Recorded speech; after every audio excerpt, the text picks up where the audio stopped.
ସମସ୍ତଙ୍କୁ ସ୍ୱାଗତ ଓ ଅଭିନନ୍ଦନ। ଆଜି ଆମେ ଅଷ୍ଟମ ଶ୍ରେଣୀର ସାହିତ୍ୟିକା ପୁସ୍ତକର ଗୁରୁ ଶିଷ୍ୟ ସମ୍ପର୍କ ବିଷୟରେ ଆମେ ଆଲୋଚନା କରିବା। ଲେଖକ ହେଉଛନ୍ତି ପ୍ରଫେସର ଶତ୍ରୁଘ୍ନନାଥ। ପ୍ରଫେସର ଶତ୍ରୁଘ୍ନନାଥ ଭଦ୍ରକ ଜିଲ୍ଲାର ଉତ୍ତର ବାହିନୀ ଗ୍ରାମରେ 1915 ମସିହାରେ ଜନ୍ମଗ୍ରହଣ କରିଥିଲେ। ତାଙ୍କର ଯଦି କର୍ମମୟ ଜୀବନ ଦେଖିବା, ସେ ଜଣେ ମୌଳିକ ଶିକ୍ଷା ସଂଗଠକ, ଶିକ୍ଷା ଅଧ୍ୟାପକ, ଶିକ୍ଷଣ ପ୍ରଶିକ୍ଷଣ ମହାବିଦ୍ୟାଳୟ ଓ ରାଜ୍ୟ ଶିକ୍ଷା ପ୍ରତିଷ୍ଠାନର ଅଧ୍ୟକ୍ଷ ଭାବରେ ମଧ୍ୟ କାର୍ଯ୍ୟ କରି ଅବସର ଗ୍ରହଣ କରିଥିଲେ। ସେ ଜଣେ ଉଚ୍ଚକୋଟୀର ଶିକ୍ଷା ପ୍ରଶାସକ ଓ ଚିନ୍ତାମୂଳକ ପ୍ରବନ୍ଧ ଲେଖକ ଭାବରେ ପ୍ରଫେସର ନାଥ ମଧ୍ୟ ପ୍ରସିଦ୍ଧି ଅର୍ଜନ କରିଥିଲେ। ତାଙ୍କ ଦ୍ୱାରା ରଚିତ ଅନେକ ପୁସ୍ତକ ମଧ୍ୟ ରହିଥିଲା। ସେଗୁଡ଼ିକ ହେଉଛି ଜଗତରେ ଭାରତ, ପିଲାଙ୍କ ବିଲାତ କଥା, ଆମ ଭାଷା ବିଭବ, ବିଶ୍ୱ ଓ ବ୍ୟକ୍ତି, ଶିକ୍ଷାର ଧାରା, ଜୀବନ ଶିକ୍ଷା ପ୍ରଭୃତି। ତେଣୁ ତାଙ୍କର ଏକ ଆତ୍ମଜୀବନୀ ମଧ୍ୟ ରହିଥିଲା, ତାର ନାମ ହେଉଛି ଚରାଚର ହିତାୟ। ଏଇ ଯେଉଁ ଗୁରୁ ଶିଷ୍ୟ ସମ୍ପର୍କ ଯେଉଁ ପ୍ରବନ୍ଧଟି ଆମେ ପାଠ କରୁଛେ, ତାହା ଲେଖକଙ୍କର ଜୀବନ ଶିକ୍ଷା ପୁସ୍ତକରୁ ଆନିତ। ତେଣୁ ଏଠାରେ ଲେଖକ ଗୁରୁ ଓ ଶିଷ୍ୟଙ୍କ ମଧ୍ୟରେ ଉତ୍ତମ ସମ୍ପର୍କର ଗୁରୁତ୍ୱ ଏବଂ ବର୍ତ୍ତମାନ ସମୟରେ ଏହି ସମ୍ପର୍କର ଆବଶ୍ୟକତା ଓ ମହତ୍ଵ ସମ୍ବନ୍ଧରେ ଏହି ପ୍ରବନ୍ଧରେ ଆଲୋକପାତ କରିଛନ୍ତି। ଗୁରୁଙ୍କୁ ନ ମଣିବ ନର, ଗୁରୁ ଯେ ସାକ୍ଷାତ ଈଶ୍ୱର।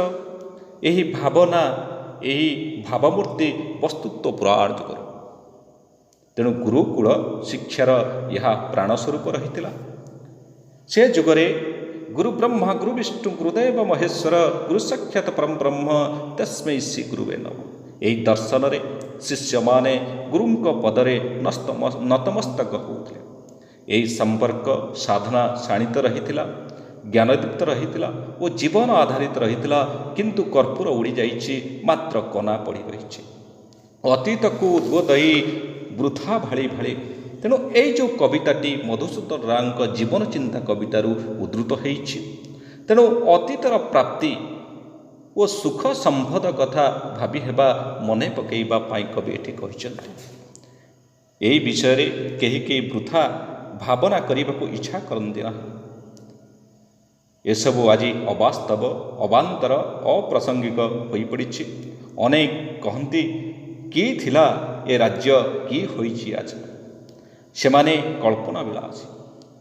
ସ୍ୱପ୍ନର ଆନନ୍ଦ ସେମାନଙ୍କୁ ବ୍ୟବହାର କରେ, କିନ୍ତୁ ଜାଗ୍ରତ ଅବସ୍ଥା ମର୍ମାମିକ, ଯନ୍ତ୍ରଣାଦାୟକ। କିନ୍ତୁ ପ୍ରଶ୍ନ ହେଉଛି, ସେ ସମ୍ପର୍କ ଆଉ ଫେରିବ କି? ତେଣୁ ଆଜି ଆମେ ଦେଖିବା, ଯେଉଁ ଗୁରୁ ଶିଷ୍ୟର ସମ୍ପର୍କ ଆଜି ଆଉ ସେଭଳି ଦେଖାଯାଉନାହିଁ। ସମ୍ପର୍କ ଦୂରେ ଥାଉ, ଶିକ୍ଷକ ଆଜି ଗୁରୁ ରୂପେ ପରିଚିତ ହେବାକୁ ମନେ କରୁନାହାନ୍ତି। ସେପରି ସମ୍ବୋଧନ ମଧ୍ୟ ଏକ ପ୍ରକାର ବ୍ୟଙ୍ଗ ଓ ଚାଟୁ ହୋଇଯାଇଛି, ଯାହାକୁ ସହଜରେ ସହି ହେଉନାହିଁ। ଶିକ୍ଷା ପଦ୍ଧତିର ମୂଳରୁ ଚୂଳ ପର୍ଯ୍ୟନ୍ତ ଗୁରୁ ପଦବାଚ୍ୟ ହେବାର ବାସନା ମନରେ ନାହିଁ। ଶିଷ୍ୟ ଶବ୍ଦର ସେହି ଅର୍ଥ ଆଜି ଅଭିଧାନ ବହିର୍ଭୂତ ପରି ମନେ ହେଉଛି। ଛାତ୍ର ଆଜି ଶାସନ ବିରୁଦ୍ଧରେ ବିଦ୍ରୋହୀ ଆଉ ବିପ୍ଳବୀ ହୋଇପଡ଼ିଛି।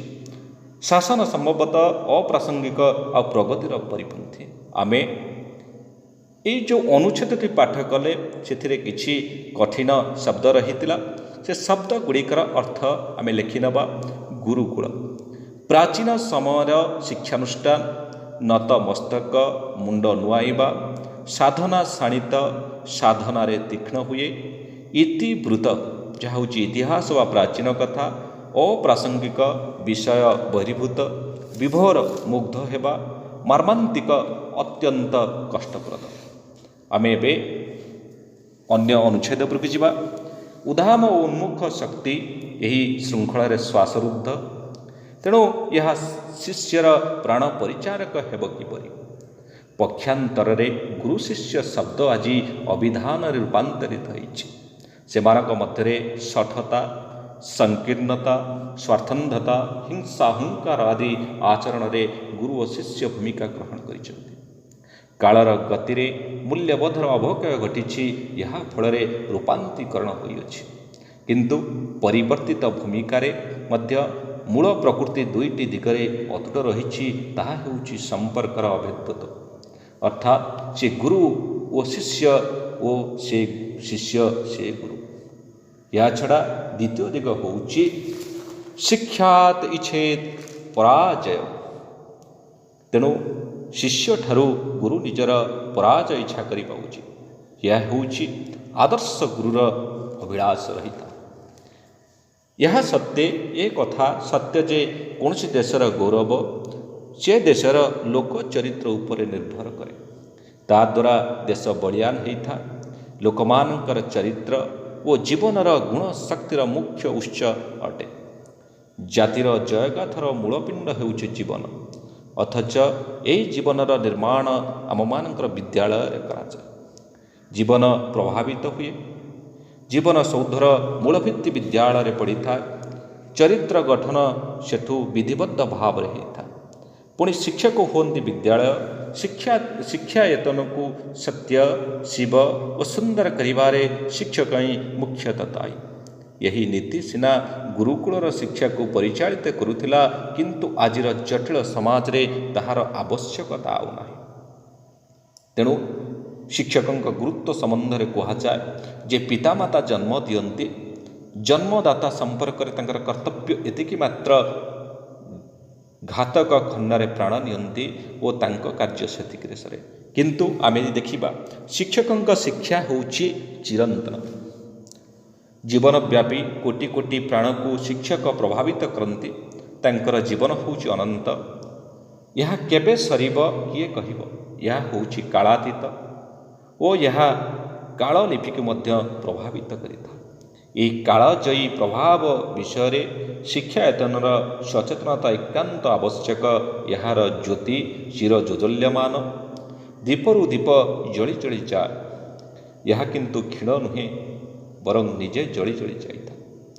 ଏଭଳି ବିରଳ ଆତ୍ମତ୍ୟାଗର ଦୃଷ୍ଟାନ୍ତ ଶିକ୍ଷା ଓ ସେବା କ୍ଷେତ୍ରକୁ ବହୁଳ ଭାବରେ ରୁଦ୍ଧିମନ୍ତ କରିଛି। ପଠନ ଓ ପାଠନର ସତ୍ୟନିଷ୍ଠ ସାଧନା ଶିକ୍ଷାର ଇତିହାସକୁ ମହିମାନ୍ୱିତ କରିଛି। ପଠନ ବିରହିତ ପଠନ କେବଳ ଶୁଷ୍କ ବଖାଣରେ ପରିଣତ ହୋଇଛି। ପ୍ରଭାବକାରୀ ପ୍ରାଣର ପ୍ରାଚୁର୍ଯ୍ୟ ଗୁରୁ ଜୀବନକୁ ଗରିୟାନ କରିଛି। ଆଦର୍ଶ ଦ୍ୱାରା ଏହା ଜୀବନ୍ତ ହୁଏ, ସଂକ୍ରମଣରେ ସହାୟକ ହୁଏ। ସେଥିପାଇଁ ଗୁରୁଙ୍କ ସ୍ଥାନ ହେଉଛି ବହୁ ଉଚ୍ଚରେ। ସେ ହେଉଛନ୍ତି ଶିକ୍ଷା ପଦ୍ଧତିର ସର୍ବୋଚ୍ଚ ଶିଖରରେ ରହିଥାନ୍ତି। ଯୁଗେ ଯୁଗେ ସେ କେବଳ ଶିକ୍ଷାର୍ଥୀଙ୍କର ନୁହେଁ, ସମଗ୍ର ଆମେ ଦେଖି ମାନବ ସମାଜର ମଧ୍ୟ ଗୁରୁ ହେଉଛନ୍ତି ନମସ୍ୟ। ସେ ଜଣେ ମନୀଷୀ। ଏହି ଭାବନାକୁ ସ୍ୱୟଂ ବାଣୀରେ ପ୍ରକାଶ କରିଛନ୍ତି। ତାହା ହେଉଛି, ମୋର ଜନ୍ମ ପାଇଁ ପିତାମାତାଙ୍କ ସମୀପରେ ଆମେ ଋଣୀ ରହିବା କଥା, କିନ୍ତୁ ମୋର ଜୀବନ ପାଇଁ ଗୁରୁଙ୍କ ସମୀପରେ ଋଣୀ। କାହିଁକି ନା ଗୁରୁ ଯେତେବେଳେ ଆମେ ଶିକ୍ଷା ଗ୍ରହଣ କଲେ, ଗୁରୁ ଆମକୁ ସବୁ ଶିକ୍ଷା ଦେଇଛନ୍ତି। ତେଣୁ ଗୁରୁ ହେଉଛନ୍ତି କ'ଣ? ଆମେ ସବୁବେଳେ ପାଇଁ ଗୁରୁଙ୍କ ପାଖରେ ଋଣୀ ରହିବା। ଗୁରୁ ପ୍ରାଣ ପ୍ରତିଷ୍ଠା କରନ୍ତି। ଶ୍ରେଣୀ କୋଠରୀ ନଥାଇପାରେ, ଉପକରଣ ନଥାଇପାରେ, ଆଡ଼ମ୍ବର ନଥାଇପାରେ, ସେସବୁ ଗୁରୁଙ୍କର ମାତ୍ର ପଦିଏ କଥା ଶିଷ୍ୟମାନଙ୍କର କୋଟି କୋଟି ପ୍ରାଣରେ, କୋଟି କୋଟି ରୂପରେ ଉଦ୍ଭାସିତ କରିଥାଏ। ଏ ତ ହେଲା ଗୋଟିଏ ଦିଗ। କାହା ପାଇଁ ଗୁରୁ? ସେ କାହାର? ତାଙ୍କର ସମ୍ପର୍କ କାହା ସହିତ? ତେଣୁ ଆମେ ଜାଣିବା ସତ୍ୟ ପ୍ରତି ସମର୍ପଣ ଓ ଜ୍ଞାନ ଦାନରେ ନିଷ୍ଠା ଯୋଗୁଁ ଶିଷ୍ୟଙ୍କର ଜ୍ଞାନ ପିପାସା ବୃଦ୍ଧି ପାଇବ। କିନ୍ତୁ ଶିକ୍ଷା ପ୍ରକ୍ରିୟାରେ କେନ୍ଦ୍ରସ୍ଥ ହୋଇଥାନ୍ତି ଶିଷ୍ୟ। ସେ ଶ୍ରଦ୍ଧାବାନ ହେବେ, ସେ ସଦାୟ ହେବେ, ସେ ଅନୁରାଗ ହେବେ, ଯାହା ଫଳରେ ଗୁରୁ ଶିଷ୍ୟ ସମ୍ପର୍କରେ ମୂଳମନ୍ତ୍ର ହେଉଛି ତେଜସ୍ୱିନାବଧିତମସ୍ତୁ।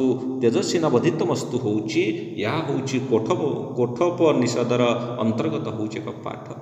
ଏହାର ଅର୍ଥ, ଆମ ଗୁରୁ ଶିଷ୍ୟଙ୍କ ଦ୍ୱାରା ଅଧ୍ୟୟନ କରାଯାଇଥିବା ବିଦ୍ୟା ତେଜମୟୀ ହେଉ। ପୂର୍ବେ ଗୁରୁ ଓ ଶିଷ୍ୟ ଶାନ୍ତିପାଠ କରିବା ସମୟରେ ଏହାକୁ ମିଳିତ ଭାବରେ ଉଚ୍ଚାରଣ କରୁଥିଲେ। ଗୁରୁ ହେବ ଶିକ୍ଷାପରାୟଣ, ଶିଷ୍ୟ ହେବ ଗୁରୁପରାୟଣ। ତେଣୁ ଗୁରୁ କ'ଣ କରିବେ? ଶିଷ୍ୟମାନଙ୍କୁ ଠିକ୍ ଭାବରେ ଶିକ୍ଷା ଦେବେ। ଶିଷ୍ୟ ଗୁରୁମାନଙ୍କ ନିକଟରେ ଚିରୋପକୃତ ରହିବେ। ଉଭୟ ଗୁରୁ ଓ ଶିଷ୍ୟ ବିଦ୍ୟାପରାୟଣ ହେବେ। ସେମାନେ ବିଦ୍ୟା ସେବାପରାୟଣ ହେବେ। ଏଥିରେ ଗୁରୁ ଶିଷ୍ୟ ସମାଜ ଅଭିଭାବକ ମଧ୍ୟ ଜଡ଼ିତ ରହିବେ।